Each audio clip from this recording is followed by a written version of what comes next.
Major ডালিম বলছি। যুদ্ধের সময় ৩-৪ বার আহত হয়েছে, তার একটা নিদর্শন আমার কাছে। প্রবাসী সাংবাদিক ইলিয়াস হোসেনের লাইভ টক শোতে কথা বলেছেন দীর্ঘদিন আড়ালে থাকা বীর মুক্তিযোদ্ধা মেজর শরীফুল হক ডালিম। তিনি শেখ মুজিবুর রহমানকে সপরিবারে খুনে জড়িত থাকার অভিযোগে অভিযুক্ত। লাইভে ৫০ বছরের সব প্রশ্নের উত্তর দিয়েছেন মেজর ডালিম। লাইভ চলাকালীন এক সময় তিনি তার হাত বের করে দেখান, হাতের একটি আঙুল নেই। কেন নেই হাতের আঙুল? লাইভেই খোলাসা করেছেন তিনি। কি সেই কারণ, চলুন জেনে নেওয়া যাক। গত রোববার রাতে বিশেষ লাইভে যুক্ত আছেন বীর মুক্তিযোদ্ধা মেজর ডালিম বীর বিক্রম শিরোনামের লাইভে যুক্ত হন সাবেক এই সামরিক কর্মকর্তা।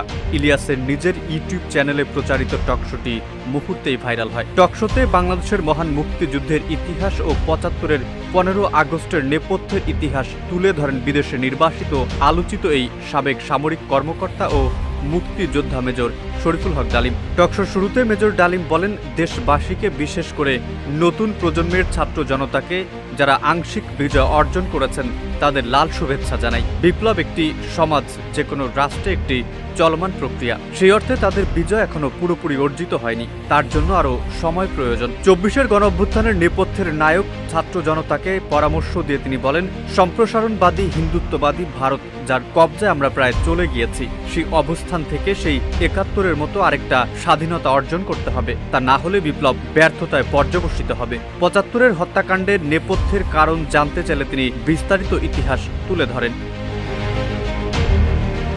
৭৫-এর ১৫ আগস্ট নিয়ে প্রশ্ন করা হলে মেজর ডালিম বলেন, খুবই স্পর্শকাতর প্রশ্ন। নিজের বাদ্য নিজে বাজানো যায় না। প্রথম কথা, ১৫ই আগস্ট কোনো বিচ্ছিন্ন ঘটনা না, এটার সূত্রপাত হয় মুক্তিযুদ্ধ চলাকালীন অবস্থায়। আমরা বুঝতে পেরেছিলাম বাংলাদেশের মুক্তিযুদ্ধটা কাদের ইন্টারেস্টে হচ্ছে। এটা কি আমাদের ইন্টারেস্টের জন্য হচ্ছে যে আমরা মুক্তিযুদ্ধ করে দেশ স্বাধীন করব, নাকি অন্য কোনো উদ্দেশ্যে কাজ করব? এই বীর বিক্রম বলেন, যখন ৭ দফাতে চুক্তি করে নজরুল ইসলাম তাজউদ্দিনকে পারমিশন দেওয়া হলো একটি প্রভিশনাল গভর্নমেন্ট গঠন করার, ৭টা ক্লোজ পড়ে সাইন করার পর নজরুল ইসলাম ফিট হয়ে পড়ে গিয়েছিলেন যে আমরা ক্রমান্বয়ে ভারতের একটা করদ রাজ্য অঙ্গরাজ্যে পরিণত হব। তিনি বলেন, শেখ মুজিব তার জুলুমের মাত্রা এতটাই তীব্র করেছিল, স্বৈরাচারী আচরণের মতো, যে তখন মানুষ রবের কাছে মুক্তি চাচ্ছিল তার জুলুমের অবসানের জন্য।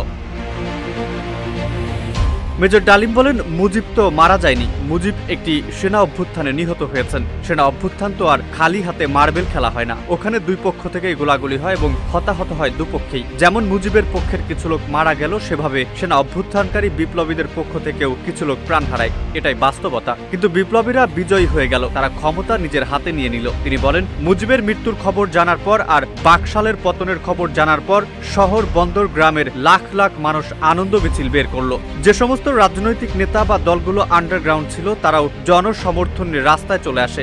এভাবেই জনস্বীকৃতি পেয়েছিল ১৫ আগস্টের বৈপ্লবিক সামরিক অভ্যুত্থান।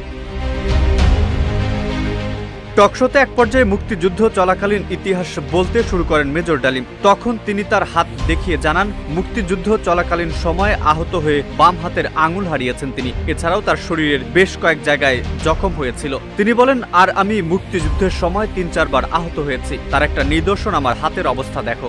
এটা বলে তিনি তার বা হাত উঁচিয়ে দেখান। তখন দেখা যায় তার বা হাতের একটি আঙুল নেই। ২৪-এর বিপ্লবীদের উদ্দেশ্যে মেজর ডালিম বলেন, বর্তমান প্রজন্মের বিপ্লবীদের, ছাত্র জনতার বিপ্লবী কর্মকাণ্ডে যদি কোনো রকম অবদান রাখতে পারি আমাদের নিজস্ব অভিজ্ঞতা, যোগাযোগ থেকে, তাহলে আমরা সেটা করতে প্রস্তুত, পিছুপা হব না ইনশাল্লাহ। আমরা তাদেরকে শ্রদ্ধা, সালাম এবং বিপ্লবী সালাম, সাথে মন থেকে দোয়া করছি তাদের বিপ্লব যাতে ব্যর্থ না হয়, তারা যাতে বিজয় অর্জন করে সুখী, সমৃদ্ধ, শক্তিশালী বাংলাদেশ গড়ে তুলতে পারে, দুর্জয় ঘাঁটি হিসেবে গড়ে তুলতে পারে।